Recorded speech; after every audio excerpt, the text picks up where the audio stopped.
Hey Bookaholics, so welcome back to another video. Today I am bringing you my October wrap-up. In October, I did participate in the Spookoplathon hosted by Becca over at Becca and the Books, and I read a lot. I read a lot more than I have been reading. I ended up with a huge stack of books, as I'm sure you've seen by the thumbnail. So I think that we should waste no more time and get straight into them. Before we get into the books themselves, I have some statistics, which for those of you who don't care, the video is timestamped, so you can go skip ahead. I ended up reading 15 books this month, one of which was a DNF, but 14 whole books and a DNF. I ended up reading 5,462 pages, which is averaged out at 176 pages per day. I only read physically this month. I have not been reading digitally. It's just one of those things. But my average rating is actually quite low. My average rating for this month is 3.5.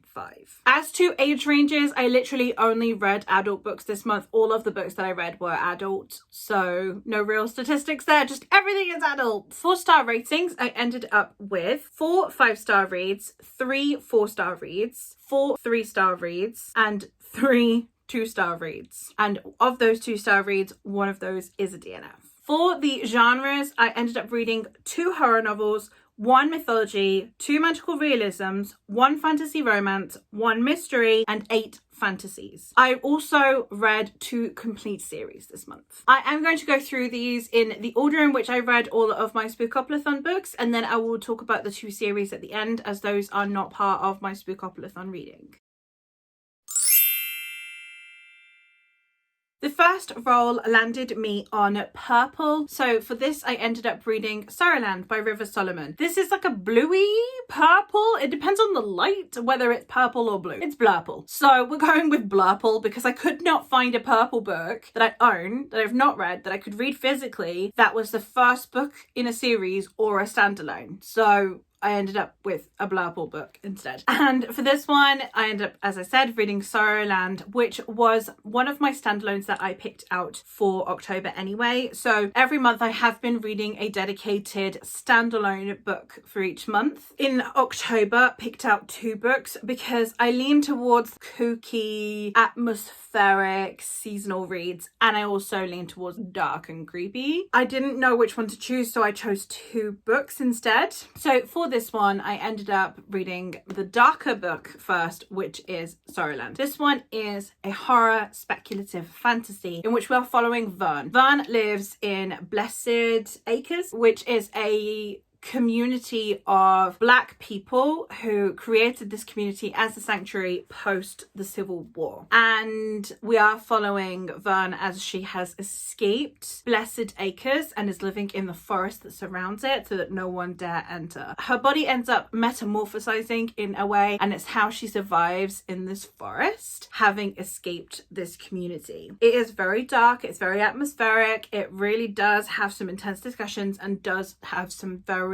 descriptive scenes in here. However, I really loved this book. I love River Solomon's writing. They're just such a fantastic crafter of stories and atmosphere, and I always believe everything that they are writing, even when it is quite outlandish. I always believe what they're writing because it's so grounded thematically that then the speculative elements bring it home instead of make it more aloof. So I had a really good time with this book. I would highly recommend checking it out if you can handle the content warnings, but please do go check them before you pick it up. But fantastic reading for anyone interested.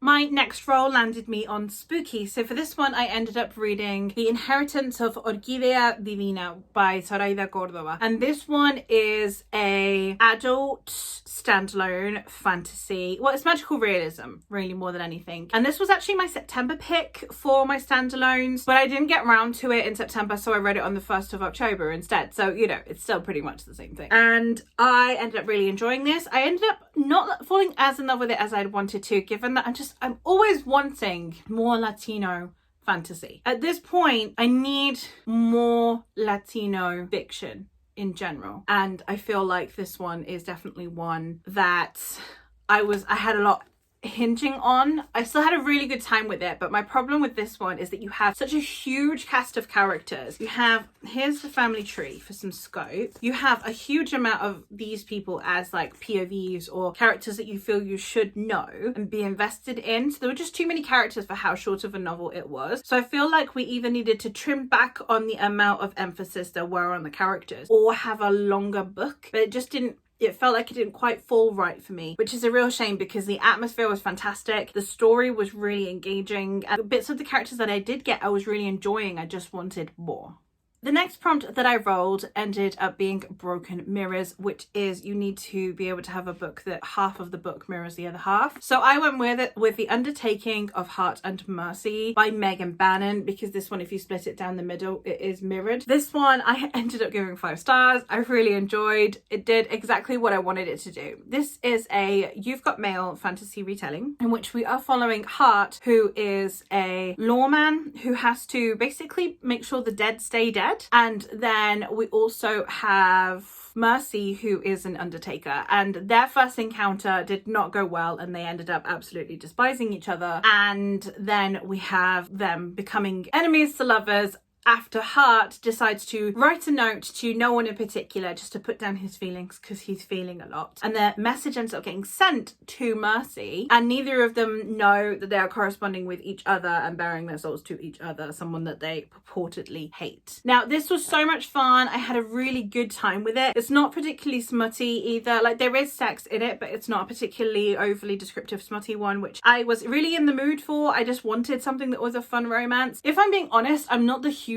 fan of contemporary romance. By contemporary, I mean like in the last 10 years. I'm much more of a 90s romance kind of girly, like Meg Ryan, Julia Roberts. I am here. You know, the soppy Hugh Grant ones. Like, that's more where I lean when watching or consuming romance. So having one of my favorites retold in a fantasy style and still really capturing the essence while still having a fantastically new and innovative world, having really engaging characters. I just had a really good time with it. My next role landed me on Hannibal Lecter, which is to read a book with a body part in the title. I did not have a book with a body part in the title. I didn't even have one of the like sheets that Becca mentioned where you could have like soul or blood or whatever. Never. So I ended up with The Steel Remains. Get it? Remains. It's what's normally used to talk about cadavers. So it's not used in this context. This is the verb. But if it were a noun, it would apply. And that's the best I had. And thank God I bought this book, because otherwise I'd literally have nothing and I'd just have to roll again, I guess. So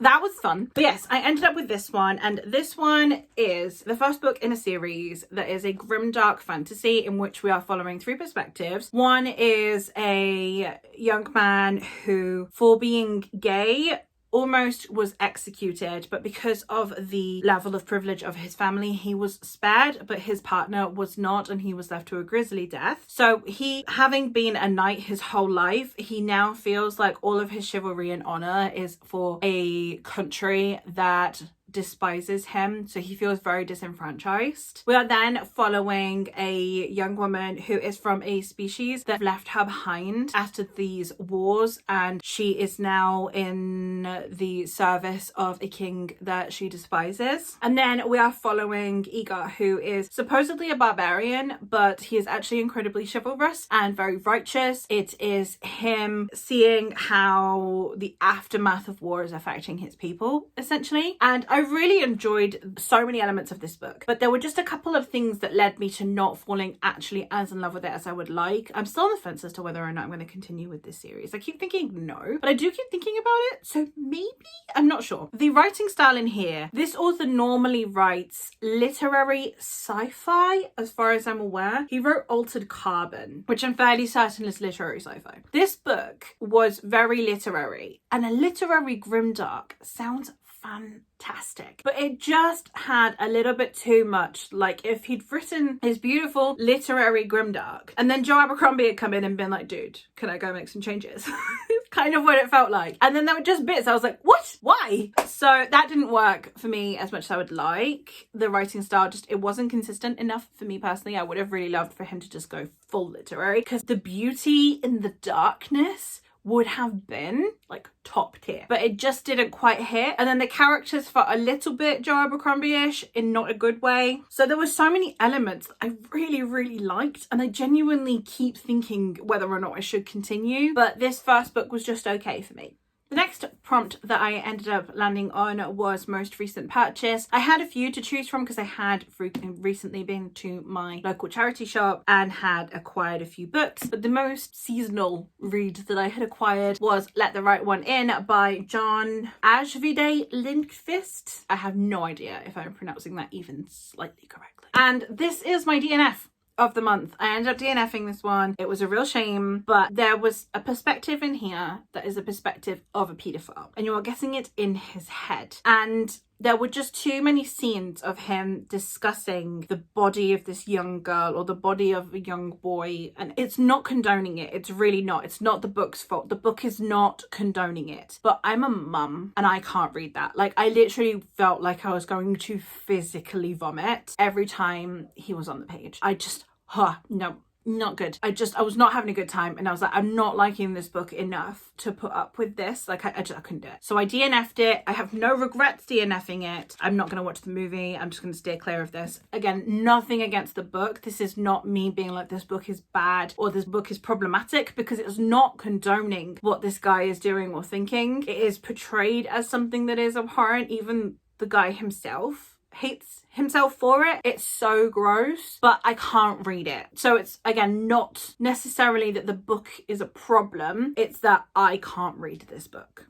The next one I landed on was one of the Taylor Swift squares, and that was They're Burning All the Witches Even If You Aren't One, I think is the full title. I'm not a Swiftie, so I'm not sure. But it's read a witchy book. So I did. I read The Great Witch of Brittany by Louisa Morgan. This is the latest of Louisa Morgan's witchy books. I've read her other three, really loved them, had a really good time with this one. All of her books have gotten a 4.5 stars from me. All of them. I've never given one 5 stars, and I have no idea why. When I'm going through Call Pile, it just doesn't add up to a 5 star. The experience doesn't feel like a 5-star read, and I don't know why. But they are incredible books, and I have a great time with them. This one is a prequel to the other books, and in this one we are following Usul, who is a girl from a traveling community, and therefore during the 1700s, when the witch craze is going about, her and her mother end up having to flee, and they end up living on this farm, and it's what happens during her life. It's how she survives this really trying time period, especially as a minority woman,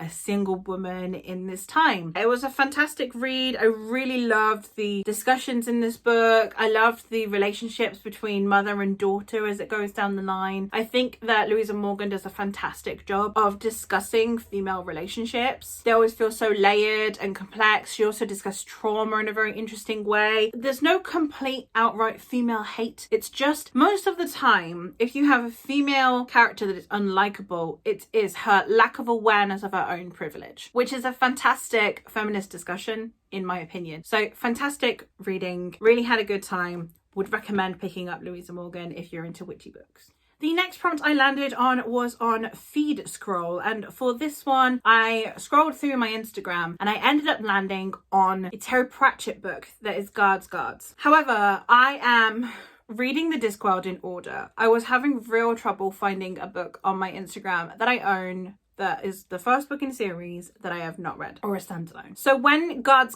came up, I essentially took it as read the next Discworld book, because I am wanting to read them in order, and I am not willing to go change the order in which I'm planning on reading them solely for the sake of the readathon. So I ended up with The Light Fantastic by Terry Pratchett, the second Discworld book. This one, the world is about to end, and there is one person that can help them. He happens to be a very incompetent wizard named Rincewind, and the last time we saw him, he was falling off of the edge of the earth. That's the story. It's about Rincewind. It's one of the wizards ones. I am not the biggest fan of this one. I really liked the first book, The Colour of Magic. I liked it a lot more than I anticipated I would, given that I had heard not great things about it compared to the rest of Discworld. I actually ended up liking this one less than the first one for some reason. I don't know if it was an expectations thing, but yeah, this one really wasn't all that for me. I enjoyed it enough that I'm definitely not going to not read Discworld just because of this one book. Like, I had a good time, but this was a 2-star read for me. It was a bit meh, and I will definitely have forgotten about it I'm already starting to forget about it.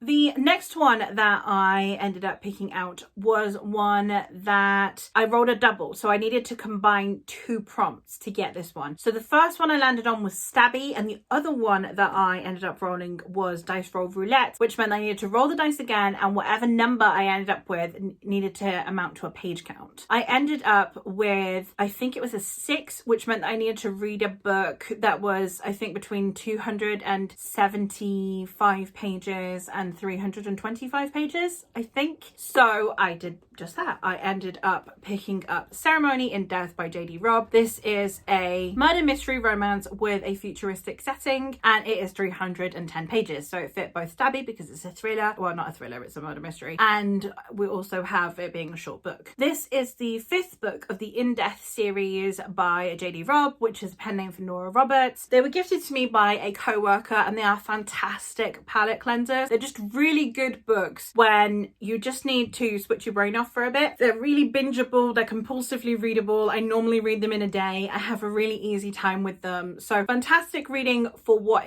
it is. I gave it 3 stars. I've given them all 3 stars. I probably will give them all 3 stars because they just do exactly what I want them to do. They're a fun time, palette cleanser, don't need to think too much, and hugely digestible, compulsively readable, easy writing style. Top tier. Thank you very much. Hasta mañana. The next one, and second to last one that I rolled, was another Taylor Swift one, and that is What a Ghostly Scene. I have no idea what song that is from, but What a Ghostly Scene. So it is to read a book with ghosts in it. This is one that doesn't have ghosts in it, but one of the blurbs says it feels like a ghost story, and that was kind of the best I had because I did pick up one that apparently does have ghosts in it, and then I started reading about it on Goodreads and found out it was the 2nd book in a series, and then I couldn't read it, and this was the only one that I had. So here we are. I read The Lamplighters by Emma Stonex. And this one, as I said, it does say on the back, a mystery, a love story, and a ghost story all at once. So it's not actually a ghost story, but there are so many elements and vibes in here that are very ghostly. I ended up picking up this one. It is a mystery novel where in 1972, 3 men who manned a lighthouse ended up disappearing. But they disappeared under mysterious circumstances because none of the men were found, none of their bodies were found, but the door was locked from the inside. All of the clocks had stopped at the same time. There was a table laid for 2 with food cooked but uneaten. So we have these mysterious circumstances around the demise of these men, and then 20 years later in the 90s we have a author who is investigating what exactly happened, and he is looking into it through the gaze of the women that were pivotal in the lives of these men. So we have Helen, who was the wife of one of them, Jenny, who was the wife of the other, and Michelle, who was the girlfriend of the other. We're just seeing the story through their eyes and what led to this, trying to uncover the mystery. I had a really good time with this book, but murder mysteries are not really my thing, thrillers not really my thing, and then this one just being this weird kind of like atmospheric literary mystery thing definitely isn't normally my thing. So I had a good time, but it's not necessarily going to be one that's going to stay with me. Ended up giving this one like a 3.5. Again, solid read, just not necessarily something I would normally gravitate towards. And for the last one, I once again rolled a double. So for this one, I first landed on Jigsaw, which is a book with a game or a trial. And then the other prompt that I landed on was highest rated. So I went through all of the books that I have that have like a game or a trial or a competition of some kind in them, and then chose the highest rated. I didn't have very many. I think I had maybe 3 to choose from anyway. And the highest rated ended up being Ariadne by Jennifer Saint. This is a Thesis in the Minotaur retelling. So obviously it has the Labyrinth, which I kind of considered like a trial / game thing. It's a Thesis and the Minotaur retelling, but from the perspective of Ariadne. I enjoy having these feminist retellings of mythology out there. I think it's a fantastic thing. I think it's a really positive thing. However, I do have Greek mythology fatigue times 3000. And then also getting it from the perspective of Ariadne, who is not a character in mythology I've ever been hugely interested in. I feel like I know enough about her, I don't care. And having read some of my favourite mythology retellings being from the perspectives of women who have been vilified in history, like Cersei, who is deemed a witch. You have Kaiki, who's the evil stepmother character. You have Angrboda, who's the mother of monsters. Those stories I really, really loved. So Ariadne it had so much to try and live up to, and it just didn't. So it's not really the book's fault, it's my preferences and what I am looking for in mythology retellings, which this one didn't deliver. I was hoping that it would be a bit more atmospheric. I did want to give it a try because it is very popular, and I saw it in the book, well, my mum saw it in the bookshop, and I was like, oh yeah, grab that for me, because it did interest me, and you know, getting it from the perspective of someone who's normally just damsel in distress was interesting. It's just not necessarily really my thing, so I won't be continuing with these retellings. I will only really be picking up the ones that are from the perspective of a villainous character. The next one that I really want to pick up is Morgan Is My Name by Sophie Keach. All of the ones that are just from the kind of princess, love interest, damsel in distress perspective are just not really ones that I am looking for. But those are all of the Spookoplathon books that I've read. So now for the 2 series. The first one is the Godblind series by Anna Stephens, which consists of Godblind, Dark Soul, and Bloodchild. This is a grimdark adult fantasy series that centers around a world where there are 2 nations that have been in a tentative peace for I think 100 years or so. The only interaction and confrontation that still remains is along the border. The rest of the country is quite settled until the king of one of the countries seems to be ailing and the other country decides to prey upon its weakness. These 2 countries adhere to different gods. We have the ones that adhere to the red gods, which are the gods of violence, of sacrifice, of pain, of blood, of suffering. And then we have the ones that adhere to the kind of more nature gods, which are the dancer, who is kind of like a Mother Nature style goddess, and the fox god, who is a trickster god. In this story, we are following characters from both sides of this confrontation. As the confrontation begins to escalate, as the war begins to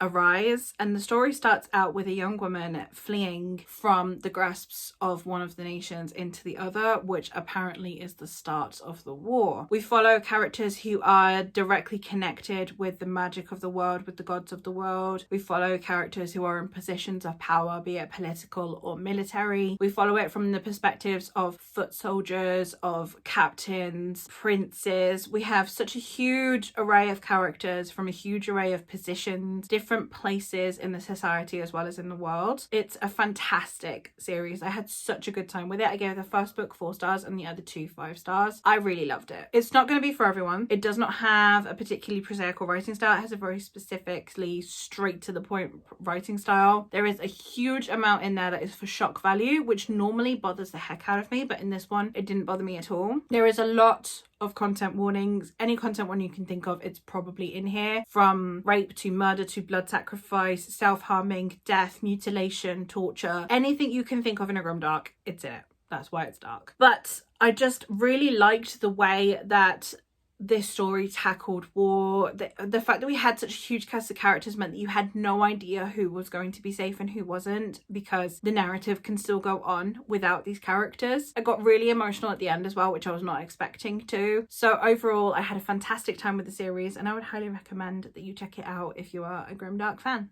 And the other series that I read was the Dr. Greta Helsing trilogy by Vivian Shaw. This series consists of Strange Practice, Dreadful Company, and Grave Importance. In this series, we are following the titular Dr. Greta Helsing, who is the descendant of many a doctor before her, and they are specialised doctors in the treatment of monstrous side of society. We have vampires, mummies, werewolves, banshees, ghouls, anything that you can think of in the weird and wonderful monstrous world are her patients. When a mysterious cult of monks begins to be killing both the undead and the dead alike throughout London, she ends up helping investigate and using her medical skills and knowledge to help discover what it is they want and how to stop them. I really enjoyed this series. It's a 3-star series, which sounds very strange for me saying I really enjoyed it.